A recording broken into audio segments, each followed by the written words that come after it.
बच्चों, आज हम कक्षा 8 में प्रायोगिक ज्यामिति के अंतर्गत प्रश्नावली 4.3 में दिए गए प्रश्नों को हल करना सीखेंगे। अपनी पुस्तक आप पेज नंबर 69 पर निकाल लीजिए। प्रश्न नंबर 1 के 4 पार्ट हैं। पहला और दूसरा पार्ट मैं आपको बता चुका हूं। अब तीसरा पार्ट इसका क्या है, देखिए। समांतर चतुर्भुज HEAR की रचना कीजिए, जिसमें HE 5.0 सेंटीमीटर यानी 5 सेंटीमीटर, EA 6 सेंटीमीटर और कोण R 85 डिग्री। तो 3 चीजें दे रखी हैं हमको समांतर चतुर्भुज की, 2 भुजाएं और एक एंगल, एक कोण दे रखा है। तो इस प्रकार के जो भी हमारे प्रश्न होते हैं, रचनात्मक संबंधी प्रश्न होते हैं, हम सर्वप्रथम एक रफाकृति बनाते हैं और उसके बाद हम आगे बढ़ते हैं। तो हम रफाकृति यहाँ पर बना देते हैं और उस रफाकृति में दिए गए मापों को हम अंकित कर लेंगे। एक रफाकृति हमने इस ढंग से बना दी है, HEAR, ये हमारा समांतर चतुर्भुज दे रखा है। और जो जो माप दे रखे हैं, HE 5 सेंटीमीटर, ये 5 सेंटीमीटर दे रखा है HE। इसके बाद हमारा जो है दे रखा है क्या, EA दे रखा है 6 सेंटीमीटर और कोण R दे रखा है कितना, ये कोण R 85 डिग्री, 85 डिग्री दे रखा है। अब देखिए, इस समांतर चतुर्भुज की रचना करने के लिए हमें जो मापें दे रखी हैं, उनके आधार पर हमें अन्य मापें समांतर चतुर्भुज की जो विशेषताएं होती हैं उस आधार पर निकालनी होंगी। तो समांतर चतुर्भुज की एक विशेषता ये होती है कि उसके सम्मुख कोण बराबर होते हैं, सम्मुख कोण बराबर होते हैं। तो कोण R ये है, तो इसका सम्मुख कोण कौन सा है, E। तो इसका मतलब क्या है, E भी कितना अंश होगा, 85 डिग्री होगा। यह समांतर चतुर्भुज की विशेषता होती है कि सम्मुख कोण बराबर होते हैं। तो कोण R का सम्मुख कोण कौन सा है, E। कोण R हमें 85 डिग्री दे रखा है, तो E हमारा 85 डिग्री होगा। ठीक इसी तरह से सम्मुख भुजाएं बराबर होती हैं। यदि HE 5 सेंटीमीटर है तो इसकी सम्मुख भुजा कौन सी होगी, सम्मुख में ठीक सामने भुजा, इसकी ठीक सामने भुजा कौन सी, RA। तो ये भी कितने सेंटीमीटर होगी, 5 सेंटीमीटर। इसी तरह से EA कितनी दे रखी है, 6 सेंटीमीटर।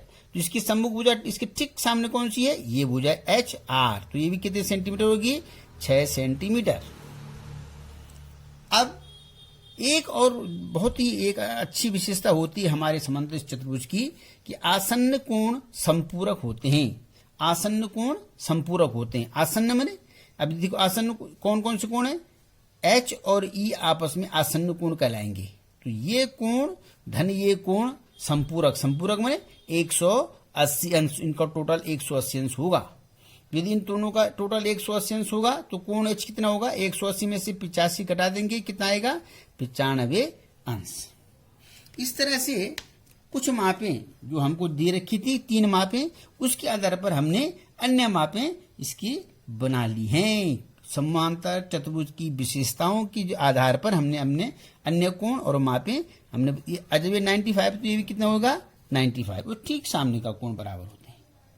ठीक है, अब हम इन मापों के आधार पर अपने समांतर चतुर्भुज की रचना कर लेंगे। सबसे पहले क्या करेंगे, HE 5 सेंटीमीटर खींच लेंगे। तो अब देखिए कहां से कैसे बनेगा, यहाँ पर ध्यानपूर्वक देखें।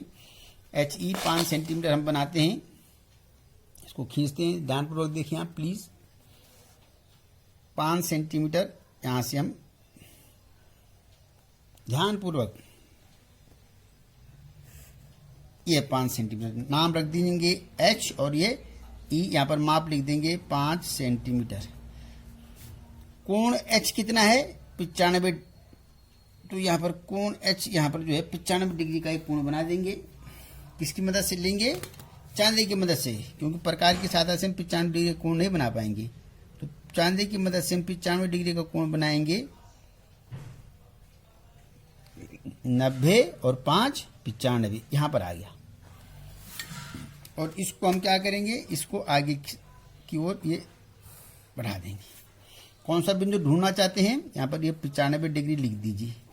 आर बिंदु ढूंढना चाहते हैं। एच से आर की दूरी कितनी है, 6 सेंटीमीटर। तो यहाँ से हम जो है एच बिंदु से 6 सेंटीमीटर का चाप काटेंगे और हमको जो जहाँ पर वो काटेगा वहाँ पर कौन सा बिंदु मिल जाएगा, आर बिंदु मिल जाएगा।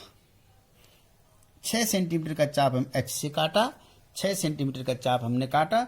जहाँ पर ये हमको मिल, इस रेखा को जो 95 डिग्री की जो हमारी ये रेखा थी, जहाँ काटेगा वो हमारा आर बिंदु हो जाएगा। इस ढंग से यहाँ पर हमारा ये कौन सा बिंदु आ गया, हमारा आर। इसी तरह से ई, कोण ई कितना है, 85 डिग्री। तो यहाँ पर हम 85 डिग्री का कोण बनाएंगे, 85 डिग्री। अब यहाँ पर हम ध्यान रखेंगे, देखो रेखाखंड जो हमारा एच ई था, जब हमने एच पर कोण बनाया था तो हमने क्या किया था, नीचे वाले जो इसमें डी में देख रहे हैं आप, दो प्रकार से इसमें जो है क्या लिखे होते हैं, ये डिग्रीज लिखे होते हैं। एक में 0 से यहाँ से शुरू कर रखा है यूं करके, और दूसरे में से इस ढंग से। तो जब हम दाहिनी ओर बनाते हैं, किसी भी रेखा के बाईं ओर बनाते हैं, तब हम जो है नीचे वालों को पढ़ते हैं, और जब दाहिनी ओर बनाते हैं तो ऊपर वालों को पढ़ते हैं, जो डिग्री में लिखे होते हैं। यहाँ पर हम यहाँ पर अब इसमें कौन सा दाहिनी ओर बना रहे हैं, तो हम इसमें ऊपर वालों को पढ़ेंगे 80 और ये हो गया 85। ठीक है, अब इसको भी हम आगे बढ़ा देंगे, ई से इस बिंदु को आगे बढ़ा देंगे और कितने का चाप काटेंगे, यहाँ पर भी ई ए की दूरी कितनी है, 6 सेंटीमीटर। तो यहाँ पे 6 सेंटीमीटर जो पहले हमने काट चुके हैं, पहले यहाँ पर हम 6 सेंटीमीटर काटा, अभी 6 सेंटीमीटर काटेंगे। समूह भुजाएं बराबर होती हैं।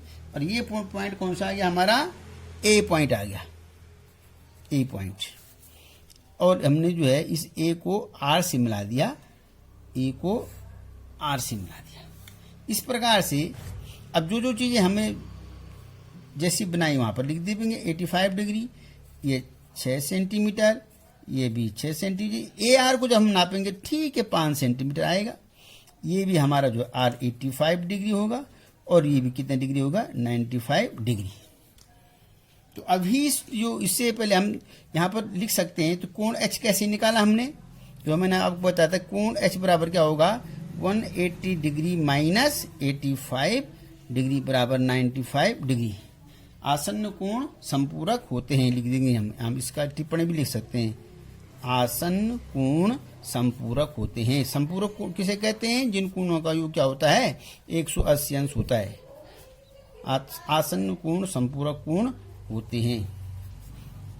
इसलिए हमने इसको इसी घटाया। अभीष्ट, अब हमारा अभीष्ट चतुर्भुज कौन सा बन गया, अभीष्ट चतुर्भुज HEAR है। इस ढंग से हमने जो है समांतर चतुर्भुज की जो विशेषताएं होती हैं उसके आधार पर समांतर चतुर्भुज का निर्माण कर दिया है। Thank you.